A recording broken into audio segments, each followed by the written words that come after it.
Louis Quilico was one of the leading operatic baritones of the 20th century. His sudden passing on July 15, 2000, was a great loss to the musical world. Quilico performed at many of the world's great opera houses: Covent Garden, the Paris Opera, the Bolshoi, and the Vienna Staatsoper, to name only a few. He was a stalwart of the Metropolitan Opera, appearing nearly 300 times over 25 consecutive years. At the Met, he sang under the baton of James Levine, Zubin Mehta, Richard Bonynge and Claudio Abbado, and alongside tenors including Luciano Pavarotti, Placido Domingo, John Vickers and José Carreras, and sopranos Joan Sutherland, Renata Tebaldi, Renata Scotto, and Beverly Sills. Louis Quilico was an ideal interpreter of the great Italian and French composers, but it was his defining portrayal of Rigoletto, the hunchbacked jester in Verdi's tragic masterpiece, that won him international acclaim, as well as the nickname Mr. Rigoletto. He sang the role more than 500 times, the last being at the National Arts Centre in Ottawa in September of 1994. After his retirement from the operatic stage in 1998, he continued to perform, touring extensively with his wife, the celebrated pianist Christina Petrowska Quilico. Together they made 4 recordings and a teaching video, and collaborated on the book Mr. Rigoletto in Conversation with Louis Quilico. In this book, Quilico shared his views on singing, on opera, and on his signature role, Rigoletto. He also talked about his own personally devised vocal techniques, sharing them with a new generation of singers. What is missing in the printed version of these conversations is Quilico's own voice and his unique personality. In these recordings, we hear him speak in his own words, with his own voice, unfiltered and unedited. Speaking personally, baritone Louis Quilico, Mr. Rigoletto, in conversation with Christina Petrowska Quilico. In this conversation, Louis discusses the importance of the baritone roles in the operas of his favorite composer, Giuseppe Verdi. We've been talking about Verdi and his political overtones. Now, Verdi was a political figure by himself. Wasn't he asked to be governor or asked to seek political office during his time? Yes, he could have become, I think, even president of Italy. So he was very much concerned with politics, but somehow his operas can be identified today.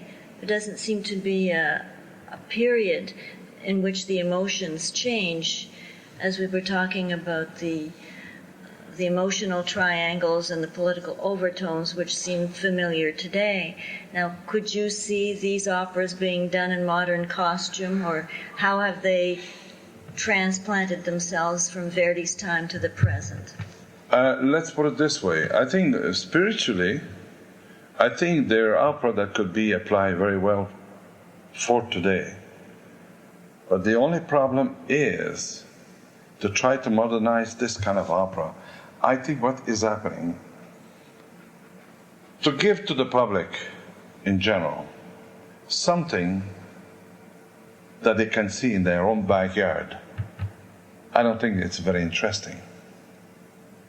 I think it's much more interesting to give them something that they can relate of the past and not of today or even the future. So they can compare, this happened in the past the same as it's happening now? I think the public wants to go to the opera not to see something of what they can see in their own backyard. It's the opposite. I think the public wants to go and see an opera and sit in a seat and dream and see something that it is not in their time. Because I would say you have some people that will create in their mind any kind of situation in any way, because they are used to it. They read about the old time, the new times, and everything. They can maybe, in their own mind, vision things, but the people in general don't see that. The people are not aware of a transition that much.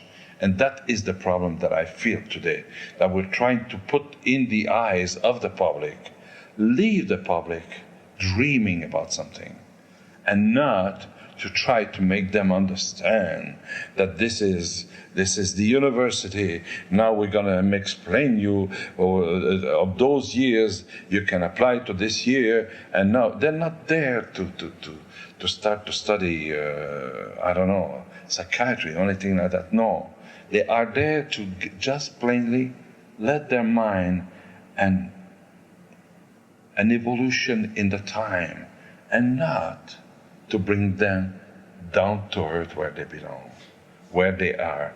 They don't have a satisfaction. Well put. Getting back to Verdi again, with another opera, La Traviata, that has one of the great baritone arias di Provenza. Now that is a very sympathetic character. Let's not push the thing too far, because it's sympathetic, but at the same time it's not. Because to achieve what he wants, and he came there for only one thing, to get this woman to give up his son, because she's a libertine, you know.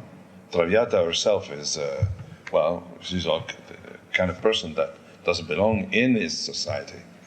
And that is the thing that he comes there. But the funniest thing about it, what's very interesting, especially when you do the role, at the very beginning of his entrance,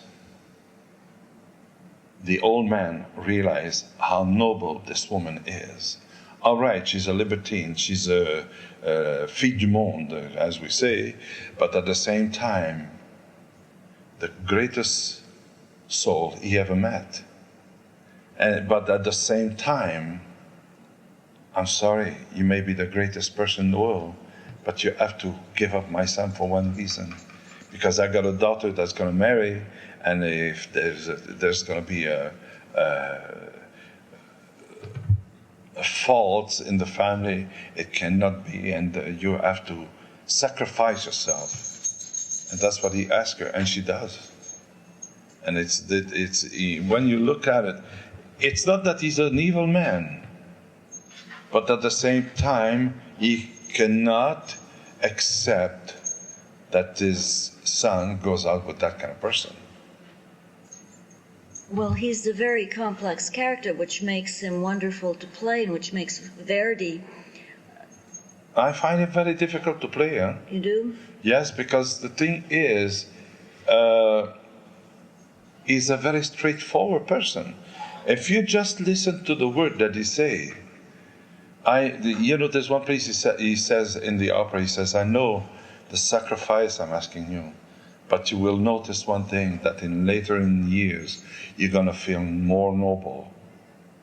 And at the end, he really repents himself, because he says it was not right to ask to such a noble person. Because himself, he knows he's not noble to ask what he asks, because when he realized what kind of person she is. I'm going to tell you one thing, it's very, very wonderful to be playing in this opera for that reason, because the difference between the two people, like for instance the difference between Traviata and Germont, is so incredible.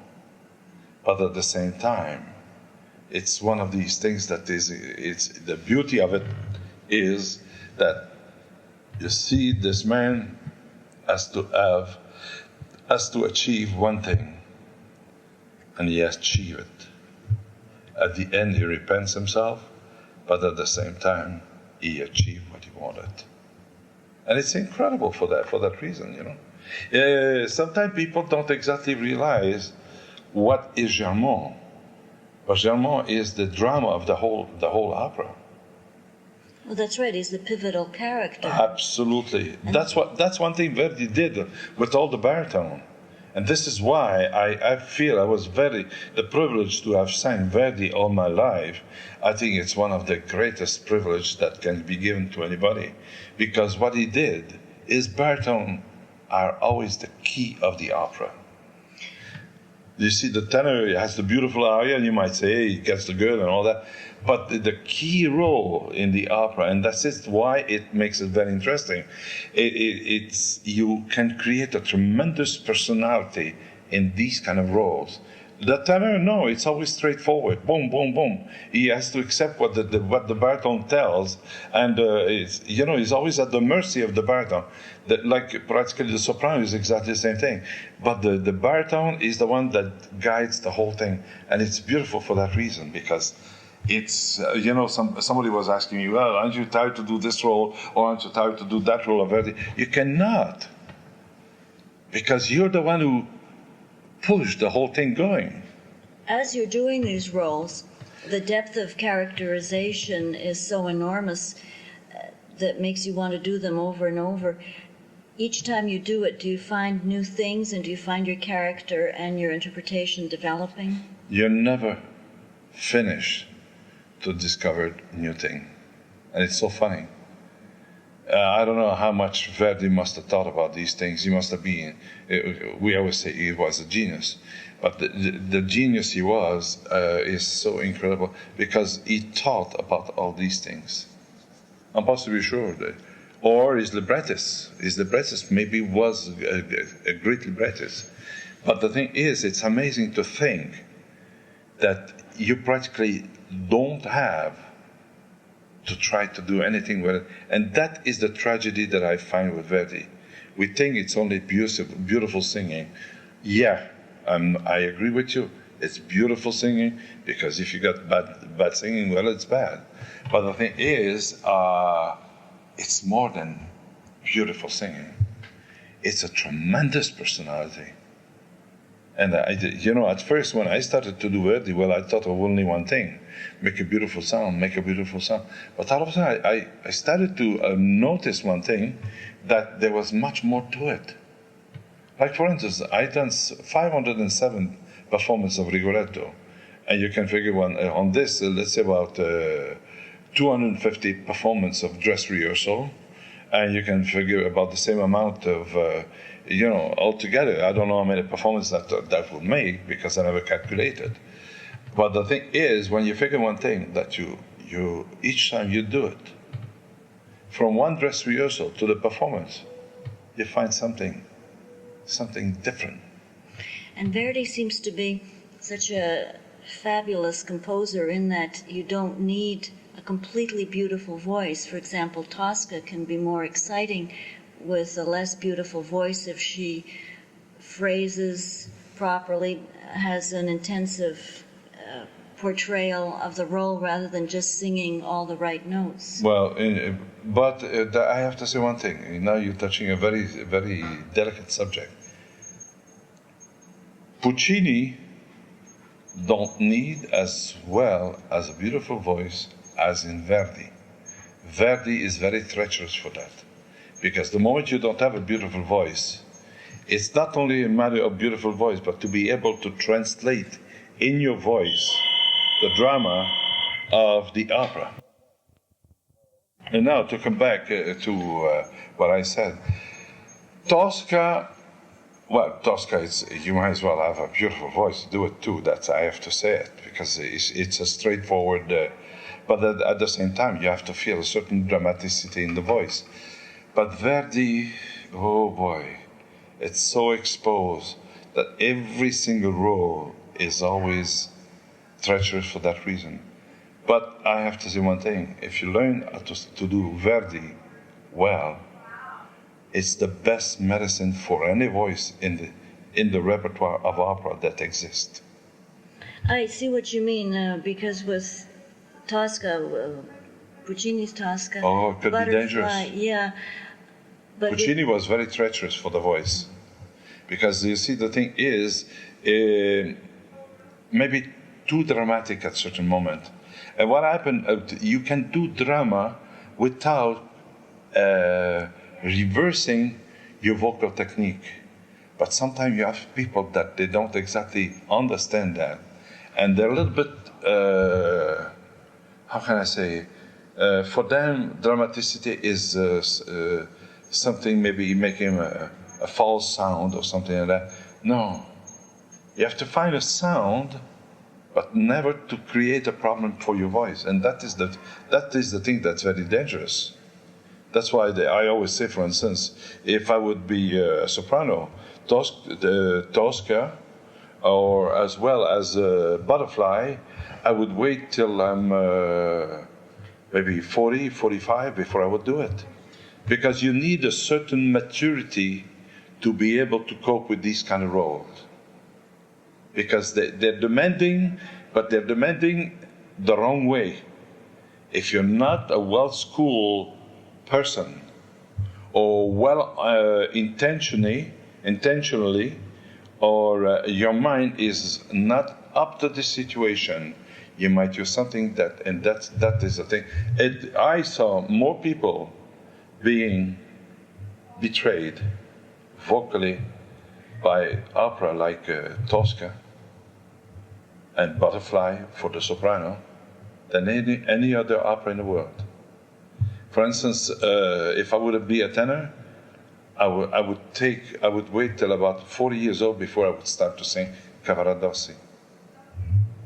And people will not, if you're not a well-schooled person, vocally, I'm talking about vocally right now, a well-schooled person that will understand about the technical point of vocal approach.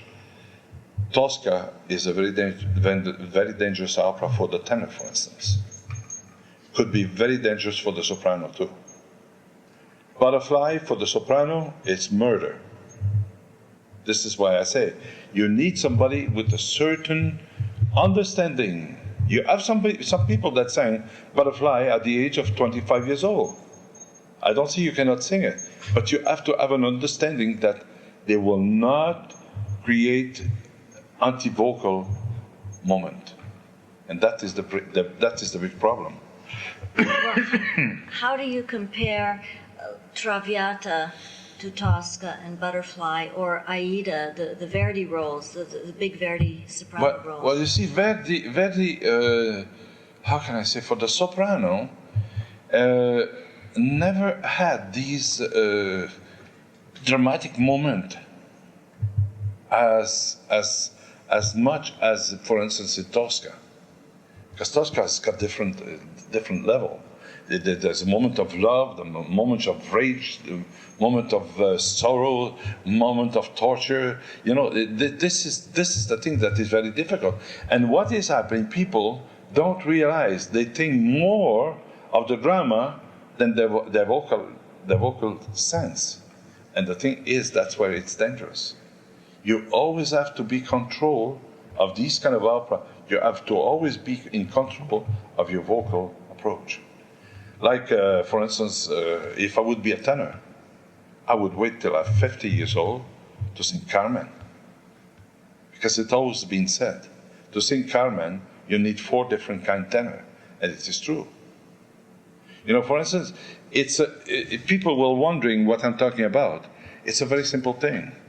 Some opera lays, the tessitura of the opera lays in certain way that it becomes in the passage of the voice where it's become very thick. And what happened, the people, it's easy at that point. You let yourself go. Boom. But what happened after that when you have to start to go up? It's practically impossible. Can you explain tessitura? Well, tessitura, it's a very simple thing. It's going up towards a high note. And what is happening? If you stay too long on a passage, in the middle of your voice, too long, the first thing you know, you feel comfortable in there. What do you do from there to go to the top? And this is the point. Where you're not mature, you're going to go down there, you're going to rest, and you're going to sit on it. You want me to talk about tessitura? Yeah, and a very simple and clear explanation. Why, if a singer says, I've got, for example, a high C, you might say to him, but you're not really a tenor, although you can hit a high C because your tessitura is lower. This is a very simple thing. The voice is not a thing that you can play with it. It's not a thing that you can do what you want with it. It's not that you put it in what do you call jukebox. You put the nickel, anything can play. No. You see, we have our tessitura. We have the range of our voice. Tessitura means approximately the same thing. If you talk about music, it's written in one tessitura, that's different.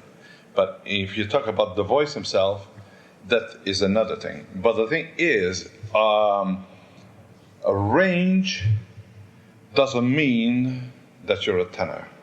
Because when I was a young man and I was not lazy, I could very easily hit an F above IC, but that doesn't mean that I was a tenor.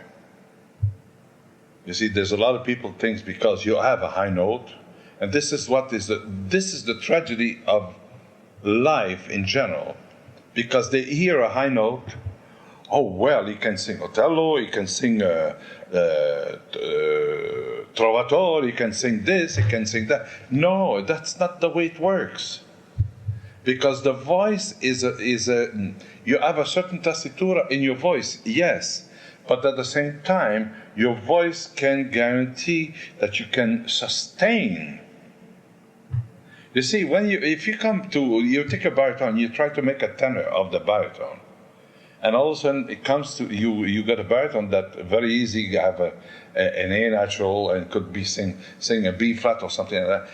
All of a sudden, it's very beautiful to have him sing once a B flat, a natural, but to keep the tessitura, F, G, the voice cannot sustain that, and this is where is the big trouble.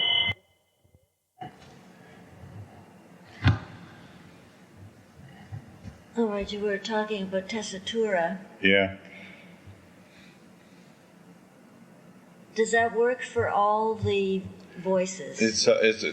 Tessitura is all for the voice.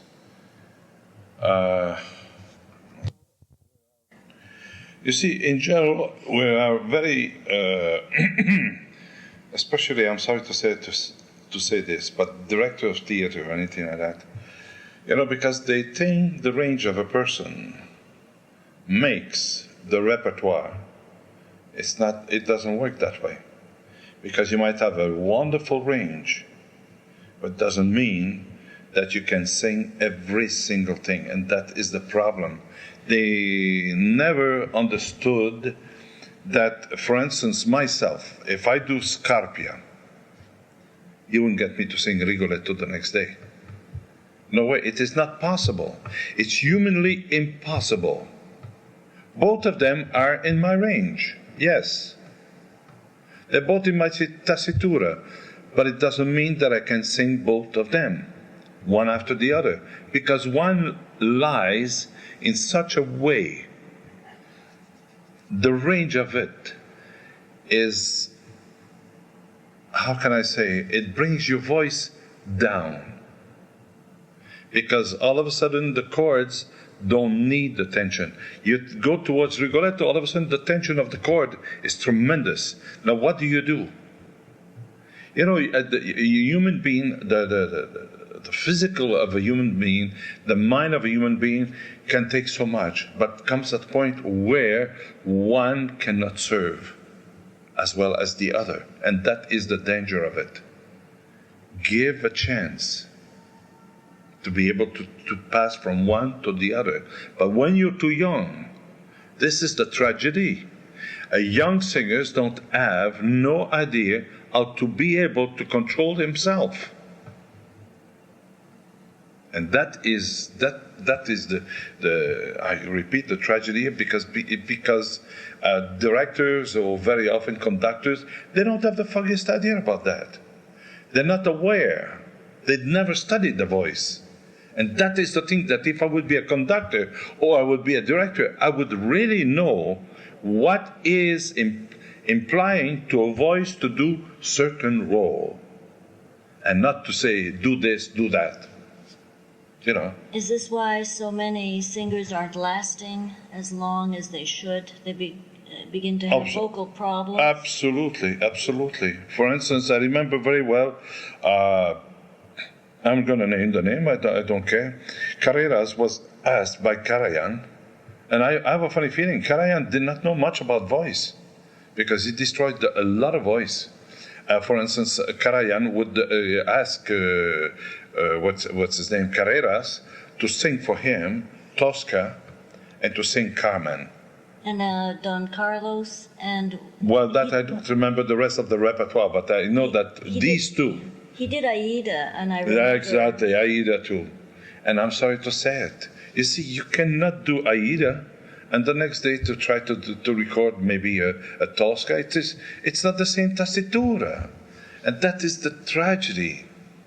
You know, young artists don't know how to cope with these things. And all of a sudden, because a man like Karajan asked them to record, yes, they say yes. No.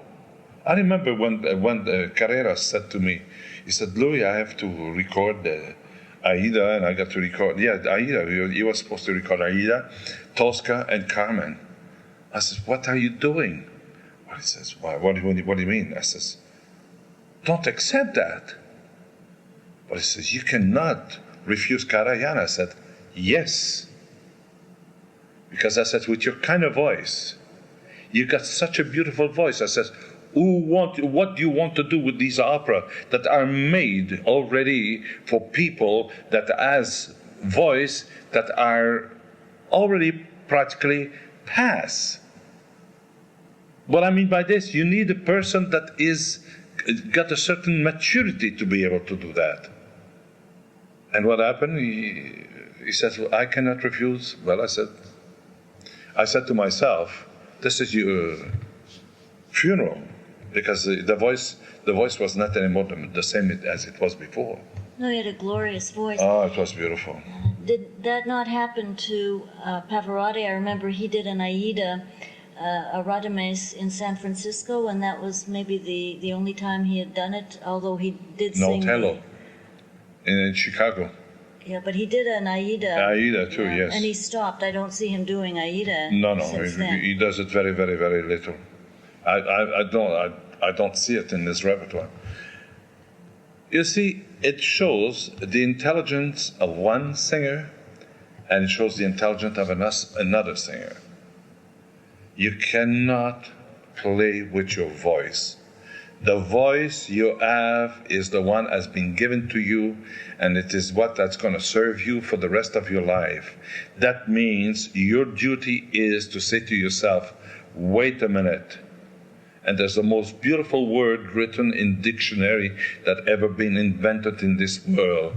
No. And this is the point with young singers. They're afraid to say no. They think by saying no, it will not advantage their career, because the first thing you know, they sing these opera. The first thing you know, by the time they finish it, they go to sing another kind of opera. They can. And the first thing you know, this is where it starts to go down the hill. And the first thing you know, criticism, people are criticized, the public doesn't accept it, and all that stuff. Another thing I've noticed, that a lot of the young singers don't know how to sing quietly. Well, point is, young singers believe that to make yourself heard, you have to sing with the full amount of your voice. It doesn't have to be that way. It's got to be the opposite. And very often, if they sing that way, it's because they don't know their instrument. You know, a singer should learn how to use his voice like an instrumentalist would use it. A violinist, the pianist, well, it's not complicated. It's there. But still, how to approach to play the piano, that's exactly what I'm talking about. And the violin, well, the violin, there's, to make a great violinist, there's only one way to do it. And that is the thing that they never understood, that we have an instrument like a violinist has, like a pianist has. We are the instrument. And they don't understand that. We have 2 chords, and we have the bow. The bow is the air. That's exactly like the violin, no matter what anybody will tell you. The violin, all right, you play only with 1 chord. Us, we always play with the 2 chords. But it's still the same thing. For the violinist, what is more important, it is not his bow, it is the chords, the string. How he will touch the string with his bow. If he presses too much with the bow, he doesn't have the right sound he wants. And that is the thing. And you never play on a violin unless you want a fat sound, something like that. You're going to see that he's going to go flat with the bow. But in general, it's always on the side of the bow. Why? Because it's very, very little touching the chord. And it gives a more piquant in it. It's more metallic. That is the thing that's very important. And our instrument is exactly the same thing. You don't see the violin playing pressing. No, you see him touching practically nothing on the chord with his bow. And the breath, it's got to be exactly the same thing. It's not the breath that commands the voice, it is the chords that commands the breath. All of a sudden, the breath, you open it, you expand the chord, all of a sudden the air goes in. Then all of a sudden the chords come back to unify together with a certain tension. Then the air starts to come up. The thing is, that the secret of the voice is a very simple thing, that the air is never compressed. And what I mean by this, it's you don't force the air inside of your body. No. The air has to be very flexible. And the moment that you're going to start to sing, that there's no pressure to say to yourself, well, I'm going to push the air now. No, the opposite. When you speak, you don't speak this way. You don't press the air, no. It's the opposite. It's very light, the air. If you think very carefully, you don't do this. You do, and this is singing. We don't use our speaking voice in our advantage. And that is the tragedy of it. We have to use our speaking voice to the singing voice. I always say, you want to learn to sing, learn how to speak good. If you don't speak good, you're in big problem. I wanted to ask a question about acting. Do you find that the acting has improved from the time of the golden oldies, for example, the legends? Oh well, that I have to say one thing. It's like anything. It's like anything else. The singers became well aware that, plus on top of that, television has made such a tremendous difference that I think the singers became much more aware of the acting side of it. Plus on top of that, I think it's happened all of a sudden. They became aware that is drama in music. That's what I call opera today. For me, opera is not. Opera is the name, yes, but it is drama put in music. And this is the thing. If you're going to do a drama, well, you have to act it. You have to express it. And the way to express it's with your hand, with your face, maybe your body if you cripple or something like that. All this have to have a certain effect on the singers of today. What about one of your favorites, for example, Leonard Warren? How did you characterize his acting?